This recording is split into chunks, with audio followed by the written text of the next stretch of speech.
The gunshot that ripped through the stillness of Redemption Creek should have been the end of Sarah Neilson's life, not the beginning of it.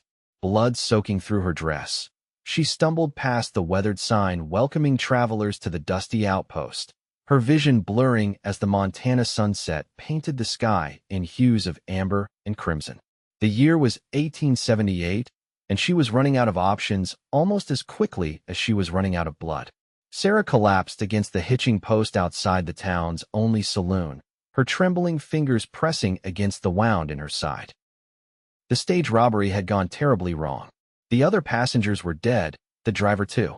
Only Sarah had managed to escape into the wilderness, a bullet lodged somewhere inside her as a parting gift from the bandits. "Someone help," she whispered, her voice too weak to carry over the piano music drifting from inside the saloon. Her knees buckled, and the hard-packed dirt rose up to meet her. Strong arms caught her before she hit the ground. Sarah blinked up at a face partially obscured by the brim of a worn leather hat. Piercing blue eyes studied her with a mixture of concern and wariness. "Easy there, madam," the stranger said, his voice deep and steady despite the alarm evident in his expression. "You're bleeding something fierce." Sarah tried to focus on his face as he lifted her effortlessly. The man was tall, broad-shouldered, with several days' worth of stubble darkening his jawline. A gun belt hung low on his hips, the wooden grip of his revolver worn smooth from years of use. "Bandits," she managed to say before a wave of pain silenced her. The man carried her through the bat-winged doors of the saloon, and the piano music stuttered to a halt. A dozen pairs of eyes turned to stare at the bloodied woman in the stranger's arms. "Doc Erickson still above the mercantile?" the man asked the barkeep. "Moved to the end of Main Street last spring," came the reply. "What trouble you bringing to my establishment, Colton Hayes?" The man Colton didn't respond, already turning toward the door. "She won't make it," someone called out. "Too much blood." Colton ignored them all, carrying Sarah back into the twilight. She drifted in and out of consciousness as he mounted his horse, somehow managing to hold her securely against his chest as they galloped down the town's single street. Later, Sarah would only remember fragments of that night. The sharp smell of whiskey as Doc Erickson used it to sterilize his instruments, the agonizing pain as the bullet was extracted, and the low, reassuring voice of the cowboy who'd carried her to safety. "You'll be all right," he'd said, though Sarah wasn't sure if he was trying to convince her or himself. "You're stronger than you look." 3 days later, Sarah awoke properly for the first time in a modest room above the doctor's practice. Sunlight streamed through faded curtains, illuminating motes of dust that danced in the air. Her side throbbed with a dull ache, but the burning fever had passed.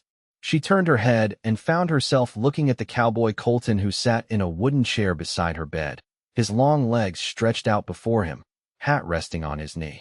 He was asleep, his head tilted at an uncomfortable angle against the wall.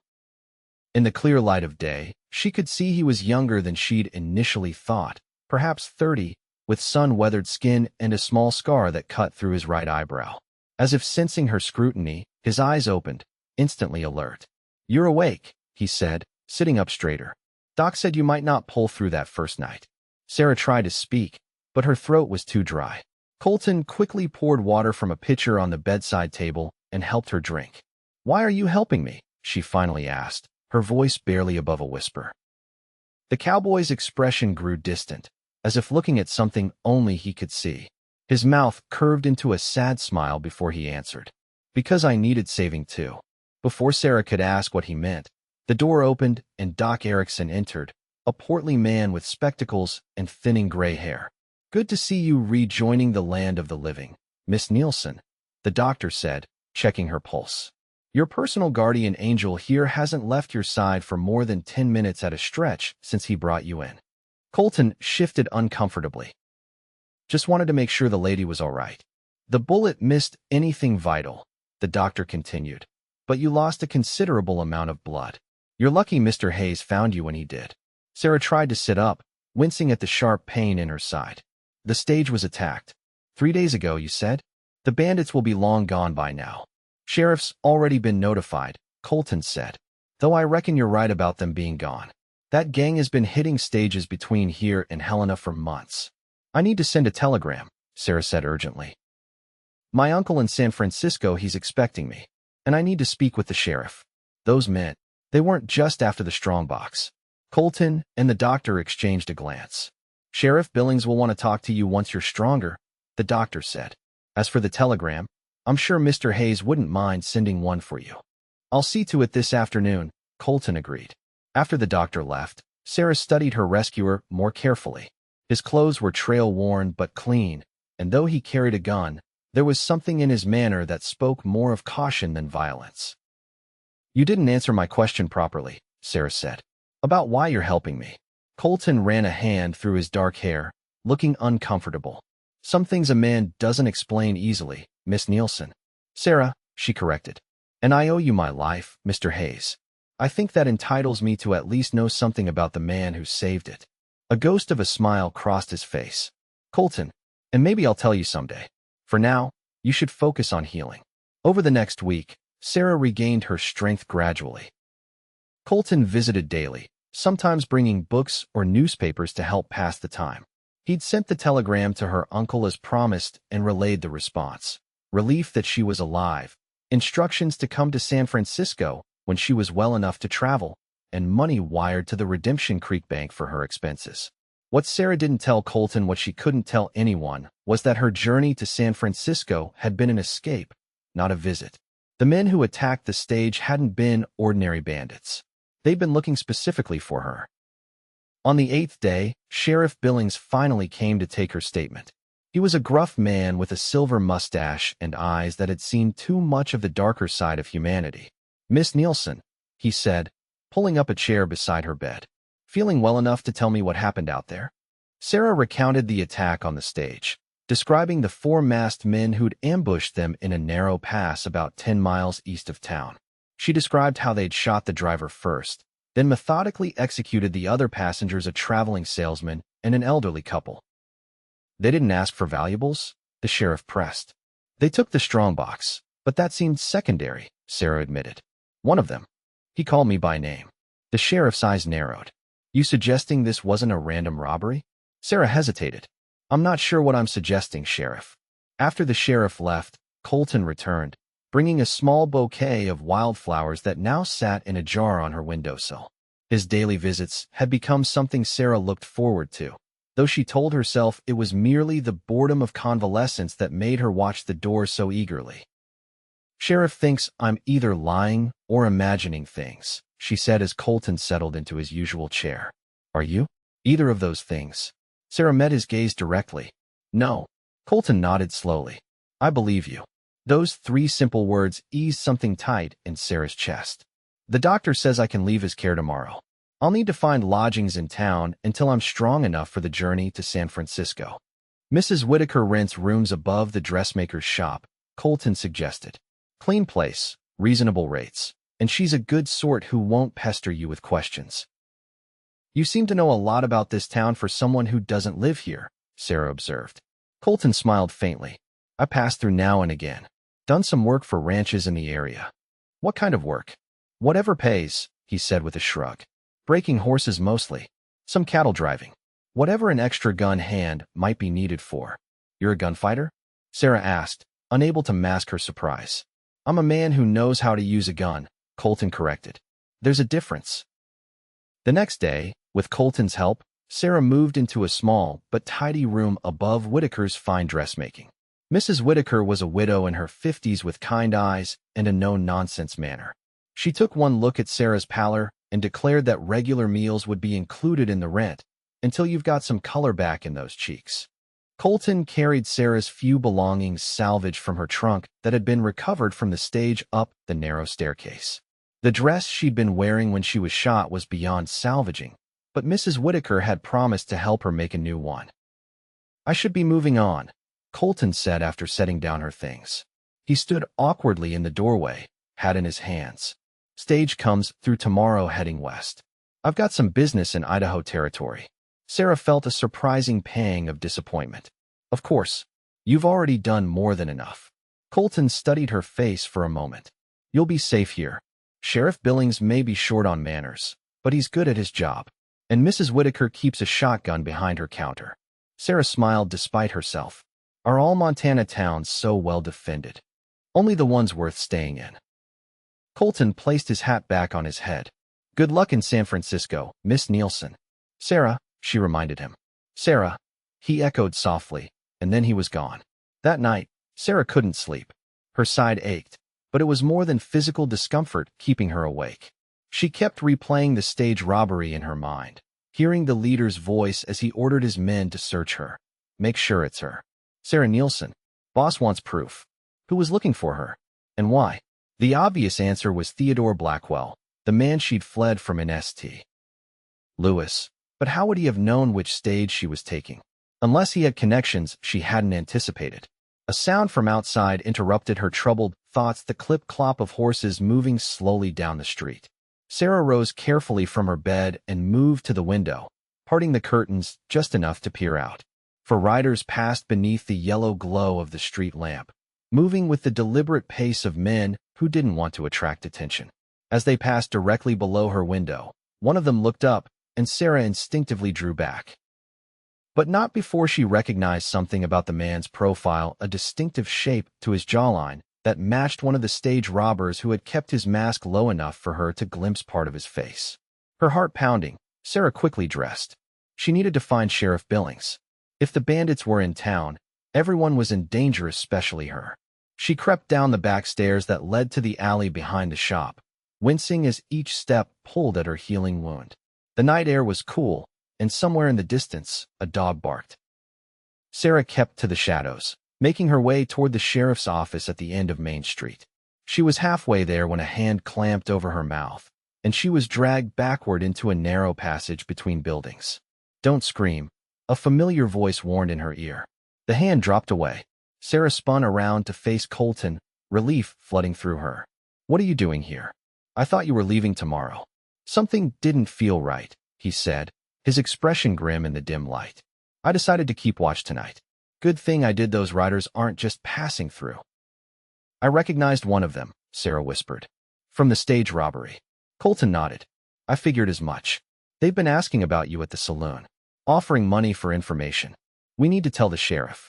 Sheriff rode out to the Henderson place earlier. Won't be back until morning. Colton took her arm gently. We need to get you somewhere safe. Where?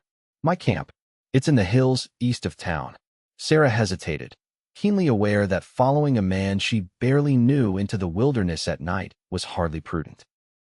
But then again, neither was staying in town with 4 killers searching for her. I'll go pack my things, she decided. No time, Colton said. They've split up to search the town. We need to leave now. They moved through back alleys and empty lots, avoiding the main streets. At the edge of town, Colton led her to where his horse was tethered in a small grove of cottonwoods. Can you ride? He asked, eyeing her injured side. Yes, Sarah said with more confidence than she felt. Colton helped her mount, then swung up behind her. His arms encircled her as he took the reins, his chest solid and warm against her back. They rode in silence, following a barely visible trail that wound up into the foothills. After nearly an hour, they reached a small clearing tucked between rocky outcroppings. A simple camp was set up, a small tent, a fire ring with carefully banked coals, and supplies organized with military precision.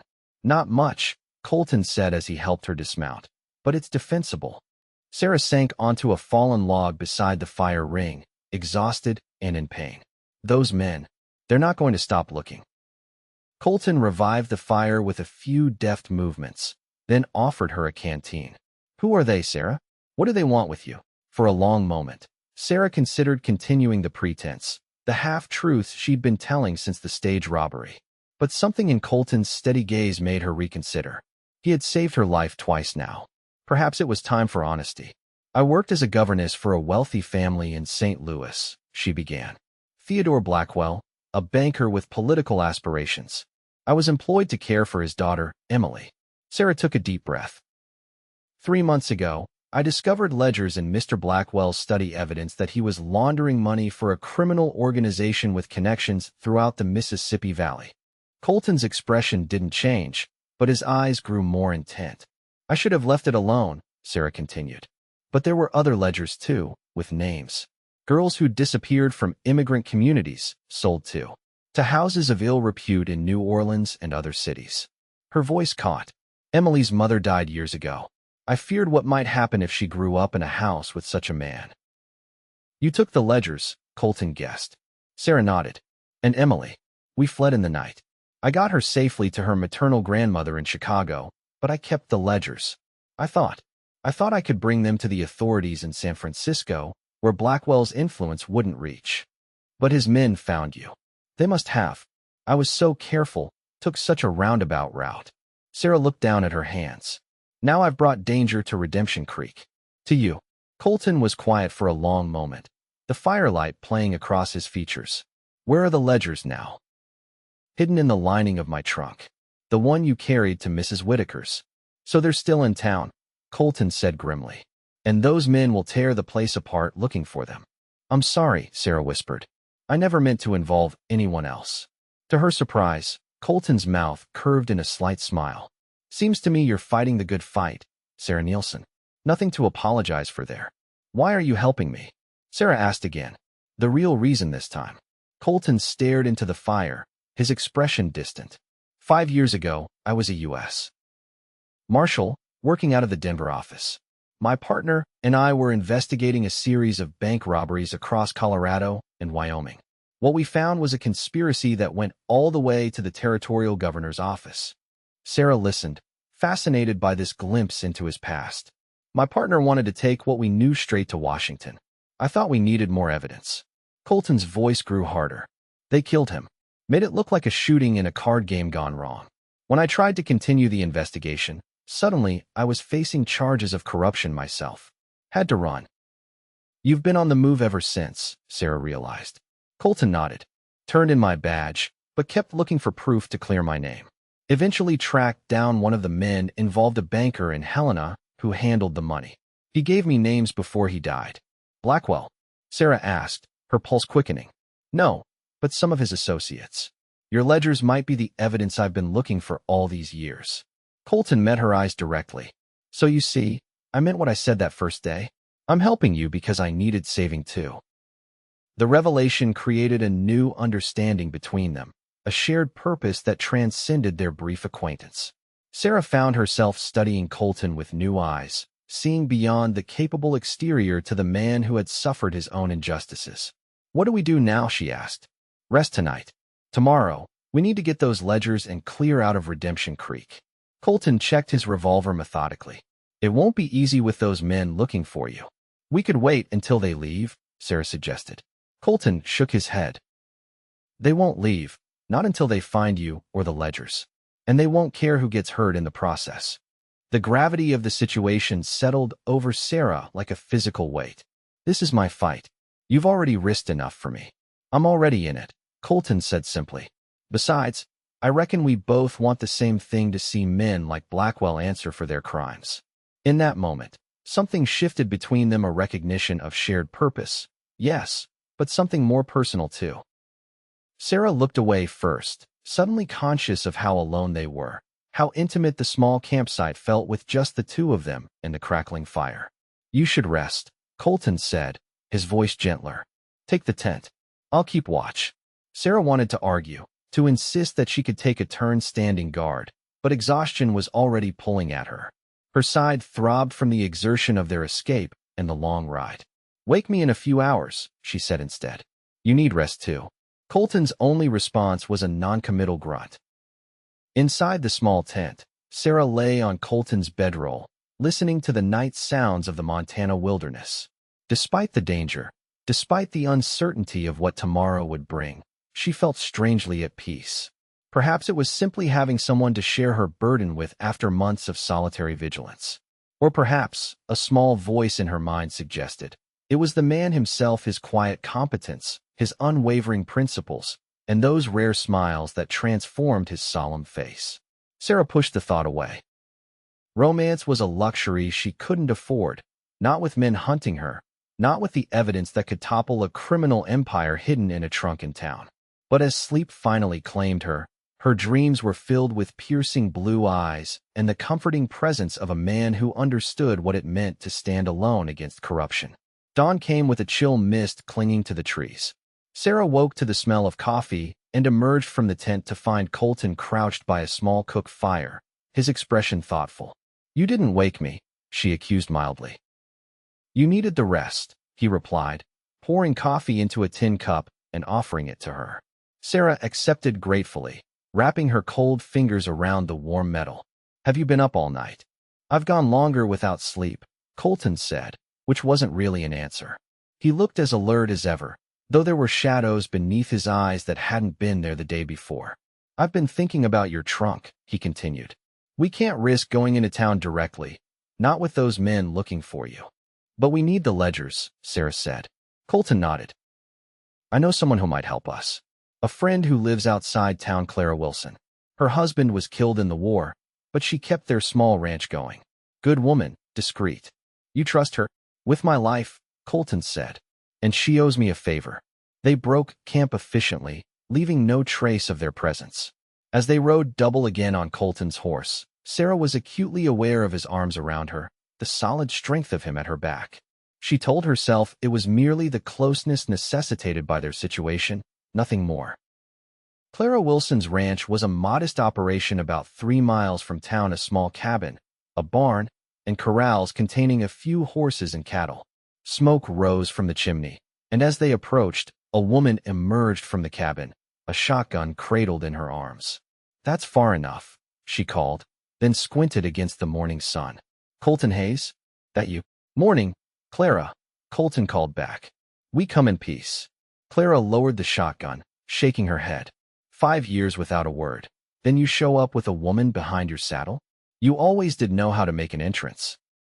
Colton dismounted and helped Sarah down, his hands lingering at her waist a moment longer than strictly necessary. "This is Sarah Neilson. She's in trouble, and I'm helping her out of it." Clara's shrewd eyes assessed Sarah. "The woman who was shot? The whole town's talking about how Colton nursed you back to health." Sarah felt heat rise to her cheeks. "He saved my life. Wouldn't be the first time he's done that," Clara said cryptically. "Come inside. You look like you could use some breakfast." Inside the cabin was warm and homey, with faded but clean curtains and a table set with mismatched china. As Clara bustled about preparing food, Colton explained their situation, not all of it, Sarah noted, but enough that Clara understood they needed someone to retrieve Sarah's trunk from Mrs. Whitaker's without drawing attention. "Dangerous men are looking for Sarah," Colton concluded. "We need to get her belongings and clear out before anyone else gets hurt." Clara served up plates of eggs and bacon, considering their request. "I go into town every Saturday morning for supplies anyway. Nobody would think twice about seeing me at Whitaker's. She sells the best sewing notions in the county." "Today is Friday," Sarah pointed out. "So I'll go a day early," Clara said with a shrug. "Wouldn't be the first time." She looked at Colton with an expression Sarah couldn't quite interpret. "You sure this is a fight you want to pick, Colt? You've been dodging the law yourself for years." "It's the right thing to do," Colton said simply. Clara sighed. "Always was your weakness." But there was affection in her tone. "All right, I'll go after breakfast. You two can wait in the old line shack up in the north pasture. Nobody goes there this time of year." "Thank you," Sarah said warmly. "I don't know how to repay your kindness." "Just keep this one out of trouble," Clara replied, nodding toward Colton. "Though I reckon that's a lost cause." After breakfast, Colton led Sarah to the line shack, a sturdy one-room structure built for cowboys working the far reaches of the ranch. Inside was basic but comfortable: a bunk, a table, a wood stove, and shelves stocked with essential supplies. "Clara keeps all her line shacks ready for use," Colton explained as he lit the stove to take the morning chill off. "Force of habit from when her husband ran cattle up here." "You seem to know her well," Sarah observed, trying to keep her tone neutral. Colton smiled slightly. "Her husband, Tom, saved my life during the war. Andersonville prison camp. I was just a kid who'd lied about his age to enlist. Tom looked out for me, shared his rations when I was sick with fever." His expression grew somber. "He made it through the war only to be shot by bushwhackers on his way home. I found Clara a few years later, helped her fight off some land speculators who were trying to force her out." "So that's the favor she owes you." "That was just being a decent human being," Colton corrected. "The favor came later, when I was wounded and needed a place to hide. She kept me alive, kept the law from finding me." Sarah settled on the edge of the bunk. You've led quite a life, Colton Hayes. Not all of it worth remembering, he said, his back to her as he arranged kindling in the stove. The parts I've seen seem honorable enough. Colton glanced over his shoulder, a hint of vulnerability in his expression. You've only known me a short while? I wasn't always. He trailed off, then shook his head. Doesn't matter now. It matters to me, Sarah said quietly. The look he gave her then made her heart beat faster, a mixture of surprise, wariness, and something warmer that she wasn't ready to name. Before either could speak again, the sound of approaching hoofbeats interrupted the moment. Colton moved instantly to the window, hand dropping to his revolver. It's Clara, he said with relief, moving to open the door. Clara dismounted quickly, leading her horse into the small lean-to attached to the shack. We may have a problem, she announced without preamble. Those men are tearing the town apart looking for you, Miss Neilson. They've already searched the boarding house and the doctor's place. They're offering $500 for information on your whereabouts. Did you get the trunk? Colton asked. Clara nodded. It's in my wagon, hidden under some hay. But Sheriff Billings is back, and he's asking questions too. Seems he doesn't believe those men are just concerned friends of yours looking to escort you safely to San Francisco. At least he's suspicious of them, Sarah said. That works both ways, Colton pointed out. If the sheriff's looking for you too, we have more complications. Sarah bit her lip. I could go to him, explain everything. And if Blackwell has influence with law enforcement here too? Colton countered. We can't risk it, not until we know who to trust. Clara watched their exchange with shrewd eyes. Whatever you two are mixed up in, it sounds serious. But I need to get back before my absence raises questions. The wagon's hidden in the old sheep pen. No one will find it there. After Clara left, Sarah and Colton retrieved the trunk from the wagon. It was heavier than Sarah remembered, and they both panted with effort as they maneuvered it into the lined shack. Now for those ledgers, Colton said as they set the trunk down. Sarah knelt beside it. Working the lock open with the small key she kept on a chain around her neck. Inside, her few possessions were neatly packed. 2 dresses, undergarments, a hairbrush, and a small photograph of Emily, the child she'd rescued. With practiced movements, Sarah removed the dresses and then carefully cut the stitching along the bottom of the trunk's lining. From the hidden compartment, she withdrew a package wrapped in oilcloth. These are worth killing for, she said, unwrapping 3 leather-bound ledgers. And worth dying to protect. Colton took the ledgers with reverent care, opening the topmost one and scanning the neat columns of figures and names. His expression hardened as he read. This is exactly what I've been looking for, he said quietly. Names, dates, amounts. Connections between corrupt officials and criminal operations across multiple territories. He looked up at Sarah. Do you understand what you've done? These books could bring down not just Blackwell, but an entire network. That's why I couldn't just run, Sarah said. Not when I had the chance to stop men who profit from human suffering. Something changed in Colton's face, then a softening around the eyes, an openness that hadn't been there before. You're a remarkable woman, Sarah Neilson. The simple compliment affected her more deeply than flowery praise ever could have. Sarah looked away, suddenly self-conscious. I was scared the entire time. Still am. Courage isn't about not feeling fear, Colton said gently. It's about doing what's right despite it.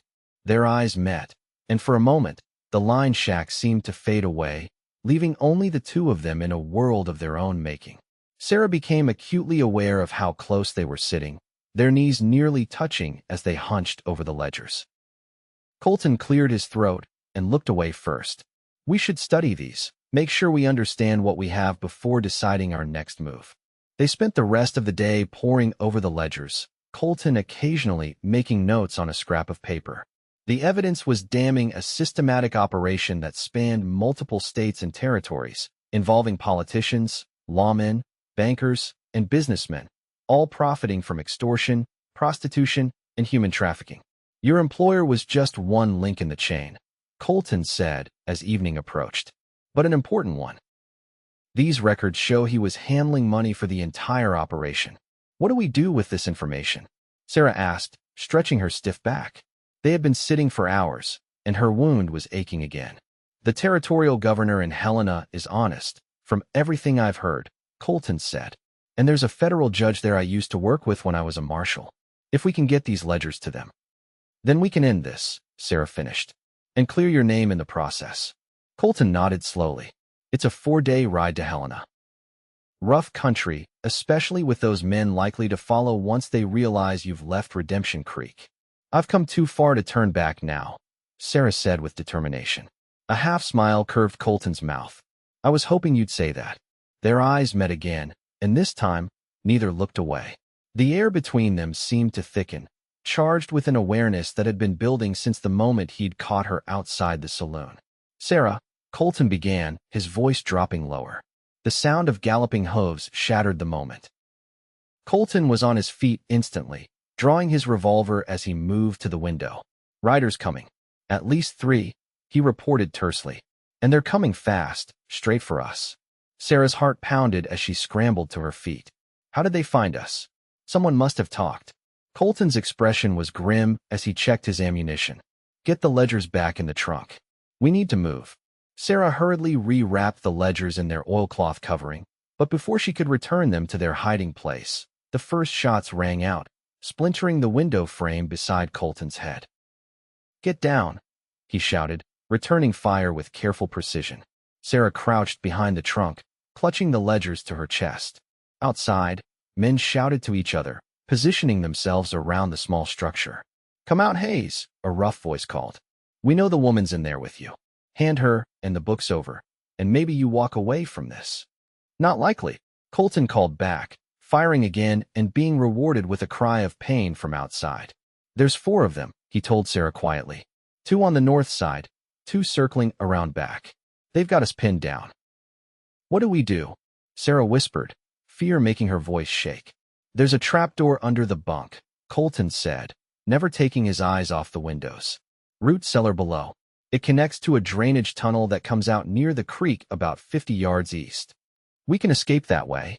You can, Colton corrected. Take the ledgers. I'll hold them off, buy you time. Sarah stared at him in horror. I'm not leaving you to die. I don't plan on dying today, Colton said with a confidence she wished she could believe. But someone needs to get those ledgers to Helena. Another volley of shots peppered the cabin, and Colton returned fire methodically, making each bullet count. Sarah knew he was right, the ledgers were more important than either of them, but the thought of abandoning him made her physically ill.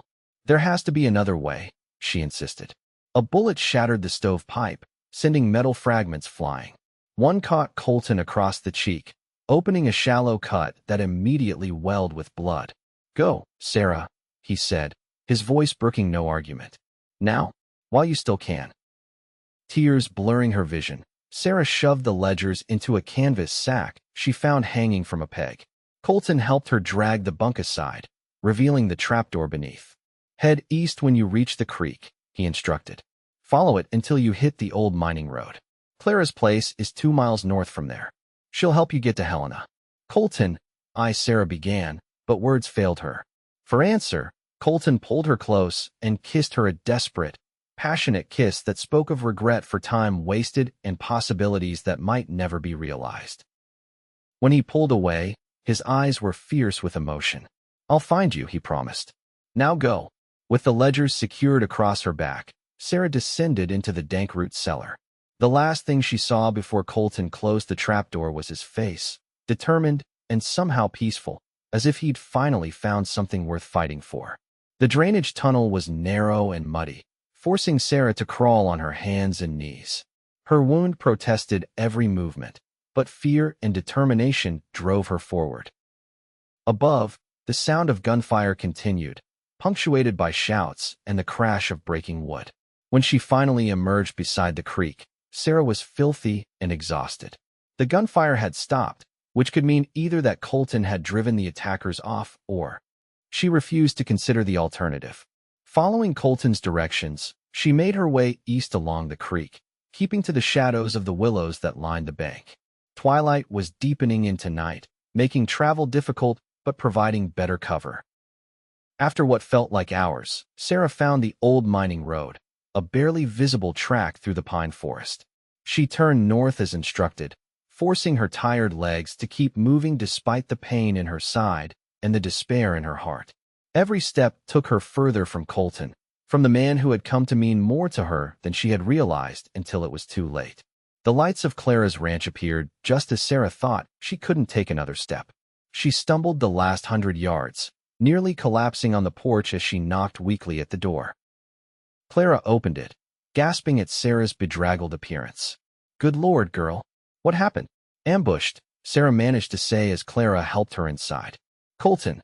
He stayed behind. To give me time." Clara's face paled, but her movements remained efficient as she settled Sarah in a chair and poured her a shot of whiskey. "Drink this. Then tell me everything." Between sips of the burning liquid, Sarah recounted the attack on the line shack and Colton's sacrifice. "I need to get to Helena," she concluded, patting the canvas sack still slung across her body. "These ledgers are the only chance we have of stopping Blackwell and his associates. And the only chance of helping Colton, if he's still alive," Clara added, her practical tone belied by the worry in her eyes. "Do you think?" Sarah couldn't finish the question. Clara's expression softened. If anyone could survive being outnumbered and outgunned, it's Colton Hayes. That man has more lives than a cat. She straightened her shoulders. "We'll leave for Helena at first light. I have a wagon with a false bottom used to move supplies for the Union during the war. We can hide the ledgers there." "Thank you," Sarah whispered, exhaustion finally overtaking her as the adrenaline of escape faded. "He must think you're something special," Clara observed as she helped Sarah to a spare bedroom. "Colton doesn't risk himself for just anyone, not anymore." Sarah had no answer for that, her heart too full of fear and unspoken feelings. That night, despite her exhaustion, sleep eluded her. Every time she closed her eyes, she saw Colton's face as he'd kissed her goodbye. She replayed their brief time together, recognizing now what she'd been too preoccupied to acknowledge before, that somewhere between her rescue outside the saloon and their desperate flight from Redemption Creek, she had fallen in love with Colton Hayes. The realization came too late. She might never see him again, never have the chance to tell him how she felt. The thought was almost as painful as the bullet wound had been. Dawn brought no relief from her worries, but it did bring purpose. Clara had the wagon ready, provisions packed, and 2 rifles cleaned and loaded. "Sheriff Billings came by late last night after you were asleep," Clara informed her as they prepared to depart. "Looking for you and Colton. Said there was a shooting at my North Line shack." Sarah's breath caught. "Did he say?" 2 men dead. Not Colton." Clara's voice was carefully neutral. "But there was blood inside the cabin. A fair amount, from what he said." Hope and fear warred in Sarah's chest. "He could still be alive." "Could be," Clara agreed. "And if he is, he'll either be heading for Helena himself or coming here looking for you.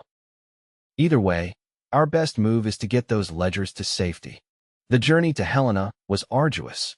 They stuck to back roads and game trails, avoiding the main thoroughfares where Blackwell's men might be watching.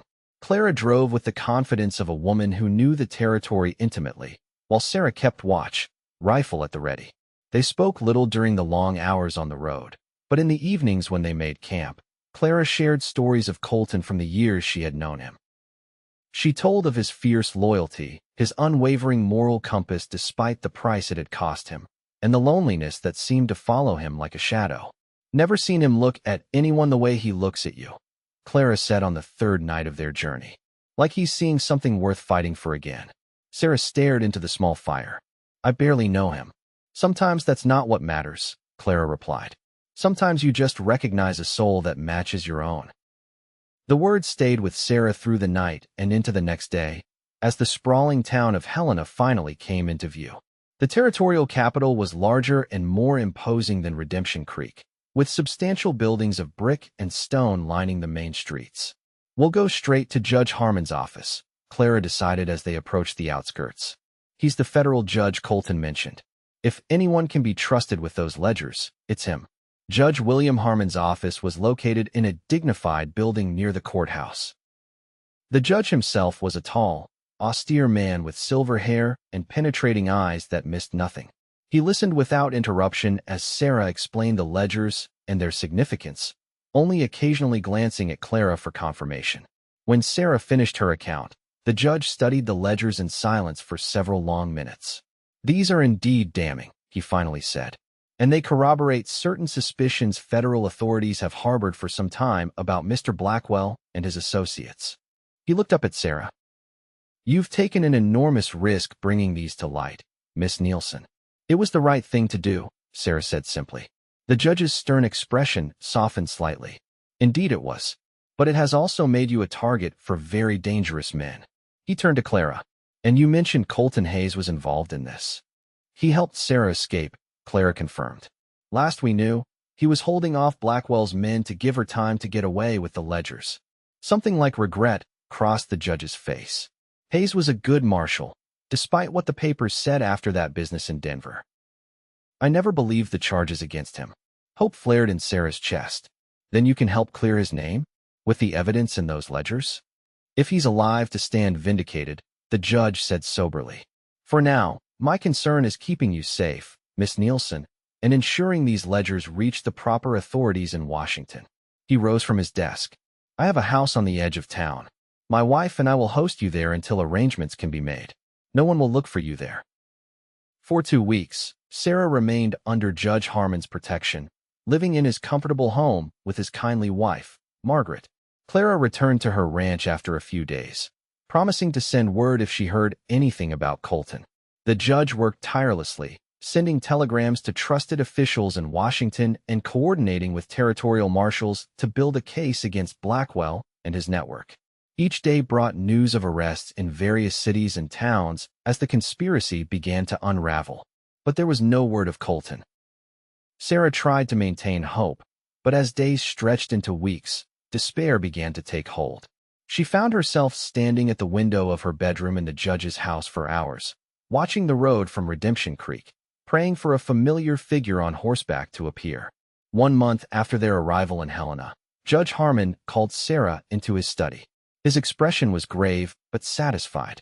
Theodore Blackwell was arrested this morning in St. Louis, he informed her. The evidence in those ledgers, combined with testimony from others implicated in the scheme, was more than enough for federal authorities to move against him. Relief washed over Sarah. And the others? The officials who were involved. Many have been arrested. Others are under investigation. The judge smiled slightly. It's quite the scandal. Newspapers as far east as New York are carrying the story. Then it's over, Sarah said, the realization slowly sinking in. Emily is safe. The ledgers serve their purpose. Indeed they have, the judge agreed. Which brings me to my next point. You're free to go wherever you wish now, Miss Neilson. The threat against you has been neutralized. Sarah nodded slowly. Thank you for everything you've done, Judge Harmon. It is I who should thank you, he replied. Your courage has helped bring justice to many who thought themselves beyond the law's reach. That evening, Sarah sat on the porch of the judge's house, watching the sunset paint the mountains gold and crimson. The beauty of Montana still took her breath away, even after weeks of living here. She had grown fond of Helena, of its bustling streets and frontier spirit. But it wasn't home, not without. The sound of approaching hoofbeats drew her attention to the road. A lone rider approached, slumped slightly in the saddle. Even at a distance, there was something familiar in the set of his shoulders, in the way he rode. Sarah stood, heart pounding, afraid to hope. The rider drew closer, and she could see now that his clothes were trail-worn, his face leaner than she remembered. But those blue eyes, when they finally met hers, were unchanged. Colton, she whispered, and then she was running down the path toward him, heedless of propriety or the judge's curious gaze from the parlor window. Colton dismounted stiffly, favoring his left side, and Sarah realized he was injured. But he was alive gloriously, miraculously alive. You made it, he said as she reached him, his voice rough with exhaustion. Got the ledgers to Helena. We did it, Sarah confirmed, tears streaming down her face. Blackwell has been arrested. The whole network is coming down. A smile transformed Colton's weary face. Then it was worth it. I thought you were dead, Sarah admitted, her voice breaking. Colton reached out to brush a tear from her cheek, his touch gentle despite the calluses on his fingers. Took more than a few bullets to keep me from finding you again. What happened? Sarah asked, noticing now the way he held himself, the evidence of recently healed wounds. Got shot twice, Colton said matter-of-factly. Managed to take down 2 of them before the others decided I wasn't worth dying over. Crawled about a mile before a hunting party from the Blackfoot tribe found me. They nursed me back to health at their camp. His expression grew distant. Took longer than I would have liked to get back on my feet. But you're here now, Sarah said, her hands clutching the front of his coat, as if afraid he might disappear. I promised I'd find you, Colton reminded her, his gaze softening as it held hers. And I had a powerful reason to keep that promise. Before Sarah could respond, the judge approached from the house, his expression a mixture of shock and delight. Hayes, he said. By God, man, you look like you've been to hell and back. Colton straightened, wincing slightly. Something like that, Your Honor. Come inside, the judge insisted. You look dead on your feet, and there's much to discuss. Your name has been cleared, by the way. Official communication came through from Washington yesterday.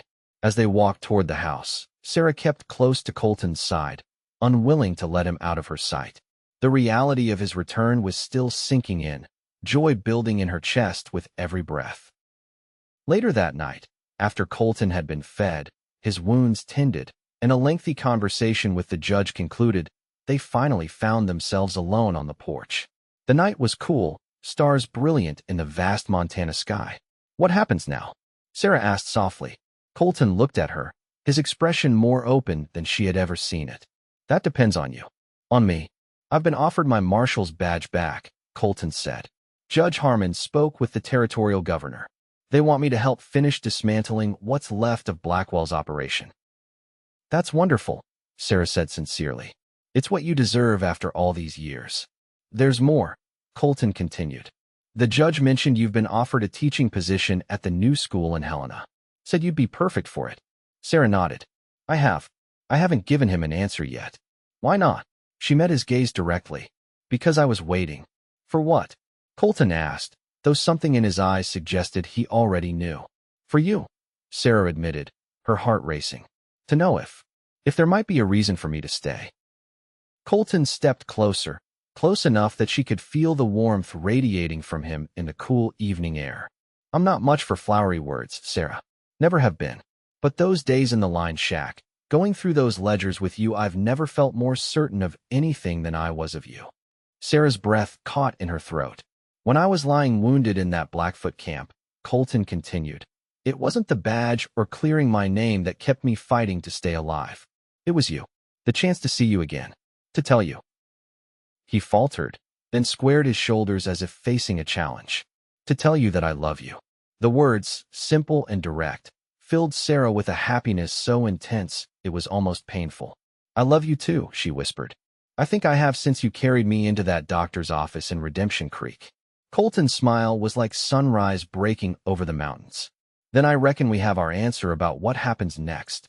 He drew her into his arms, and this kiss was different from their desperate farewell in the line shack tender, unhurried, full of promise rather than regret. When they finally parted, Colton kept her close, his forehead resting against hers. Why are you helping me? He asked softly, echoing her question from what seemed a lifetime ago. Sarah smiled, her heart overflowing with love for this honorable, complicated man who had risked everything to stand beside her. Because I needed saving too. 6 months later, Sarah stood at the window of their small house on the outskirts of Helena, watching as Colton rode up the path, returning from his duties as chief marshal for the Montana Territory. The spring sunshine gleamed on his badge and on the gold band he wore on his left hand, matching the one on her own finger. Their wedding had been small but joyous, with Clara Wilson and Judge and Mrs. Harmon as witnesses. Emily had even come from Chicago with her grandmother for the occasion, the little girl thrilled to see her former governess so happy. Life had settled into a pattern that still sometimes seemed miraculous to Sarah.